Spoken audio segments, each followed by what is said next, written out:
Hi everyone, Kim Schofield here for Sweet and Sassy Stamps. Today I'm going to be creating a card using one of the brand new Script Alphabet stamp sets. So I'm starting out with a piece of watercolor cardstock that I've taped down to my board, and I'm going to be using the Scribble Flower stamp set, and I'm going to be doing some no-line watercoloring. So I am stamping in Distress ink in the antique linen color, and that's because this is a very light shade and will disappear once my water hits the lines of this.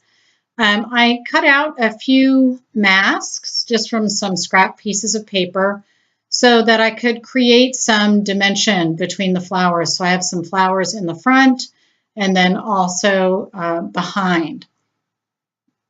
And these, the stamped images right now don't have to be super perfect because the lines are going to go away and my watercolor will go over those lines so you won't really see it. So those lines being stamped perfectly are not necessary right now at this point. And I'm just stamping these flowers all along the left-hand side of my page, and my sentiment is going to go on the right-hand side of the page. And this is a 140-pound watercolor cardstock. And this is me kind of trying to figure out which leaves I wanted to use. So I'm using a piece of acetate now, and I'm using some Distress inks, and that's what I'm going to use to watercolor. So I'm just putting that directly down onto this piece of acetate. You could use a nonstick craft sheet to do this. You could also use a page protector that you would get from, an office supply store. Anything where that will bead up, where the ink will bead up. And so all I'm doing right now is putting down some color, adding more clean water to make sure I don't have any harsh lines, and that this blue color will just spread all over the entire background. And I'll just continue to do that until I've covered the entire piece.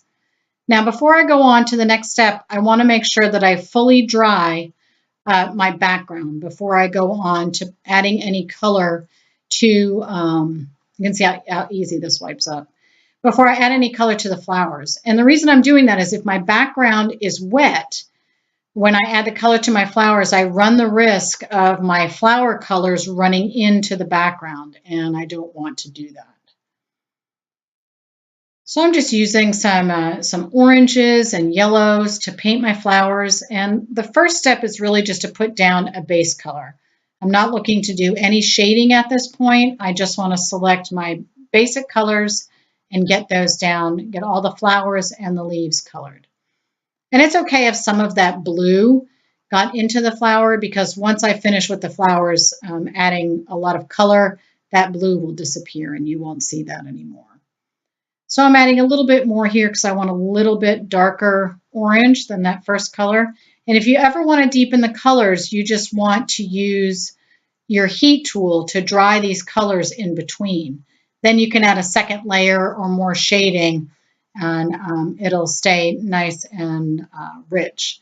You won't get, if your paper's too wet, then those colors will have a tendency to stay very soft. So I'm coming in and painting with some of the petals on the other flowers. Again, just adding down that first coat. And I'm cleaning my brush between each color, and then I'm also drying between each color. And so you'll start to see here how the lines from the stamped image really disappear and you can't see them anymore. I love the antique linen for no line watercoloring because those, because Distress ink reacts with water. Once you put that down, it really just completely disappears. So it's a great ink for doing this technique.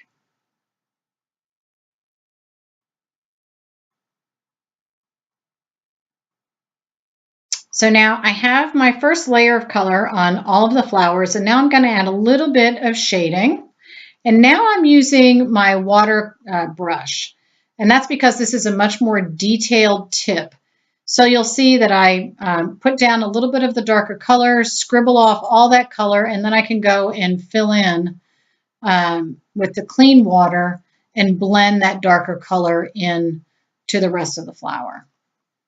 And so I'll continue to color in, adding a little bit of shadowing, and then if I want clean water, I just use my scrap paper to scribble off some of the color from the brush, and then I can go back in with the clean water. And I'll clean that brush in between each color so none of those colors get muddied.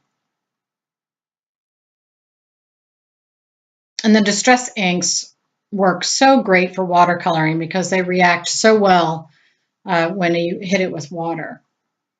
So it's really become one of my favorite watercoloring mediums to use. And it's so easy to just smush the color out on your palette and pick that up.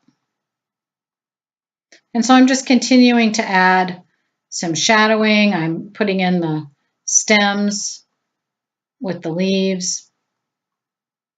Now you can see that the image kind of starts to come back together again. You lose some of the detail, and then by adding in shadows, the detail, you put the detail back in again.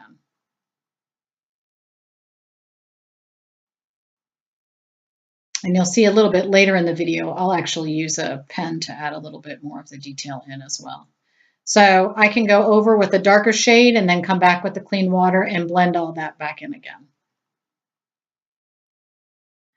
So now I am using a little bit of the Pumice Stone Distress ink. I have found that I absolutely love using this color for a little bit of shadow. It's soft. It's a soft enough gray that it's not too overpowering. It's not like using black. And so you can really add a little bit more detail and get a little bit stronger shadow. Sometimes I'm a little afraid of the contrast in color. Sometimes I tend to blend out shadows instead of just leaving them. I'm trying to be a little braver by bringing in some of these darker tones.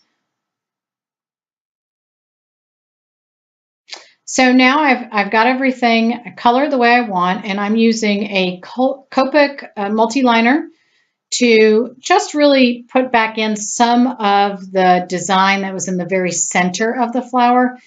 This is called Scribble Flowers, and they really do have a very sketchy feel to them. So I really wanted to add that back in to the image. And so I'm really just looking at the stamped image there. I apologize for the glare from my light.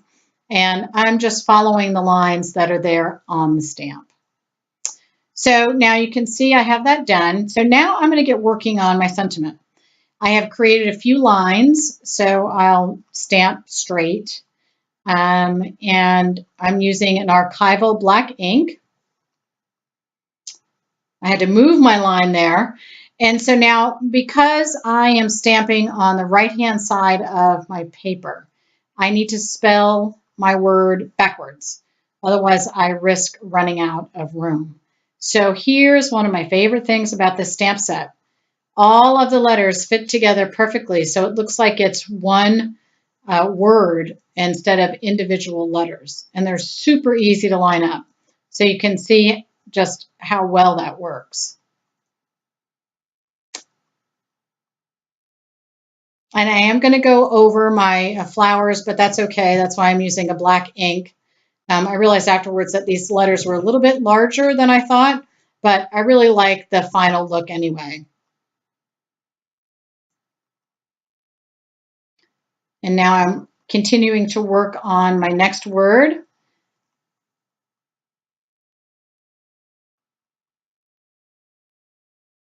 And because I'm stamping on a watercolor paper, there is a little bit more texture there. And so some of the black is not quite as solid as I would like. So I'll show you how I fix that once I finish all of my stamping. So I'm going to go in with a food ball marker, and I'm just going to color over the letters anywhere that maybe I didn't get the letters attached really well, or where it didn't stamp very clearly. are not quite as dark as I would like. And you won't even be able to tell. So here's my finished card. This is a 5x7 side folding card, and I'm just mounting it on a piece of gray cardstock. And I'm going to kind of scoot this over to the edge so that I have that border on all three sides. And then I'm going to add a little tiny bit of shimmer on my flowers with a wink of Stella Pen. And that pretty much finishes the card for today. I hope you enjoyed today's project. Sweet and Sassy is having a sale this week. This is the week of December 8th on their alphabet stamp sets. Buy two, get one free. It's a fantastic offer. So definitely go and check out their site or check out the store. Thank you so much. I appreciate that you're here, and happy crafting.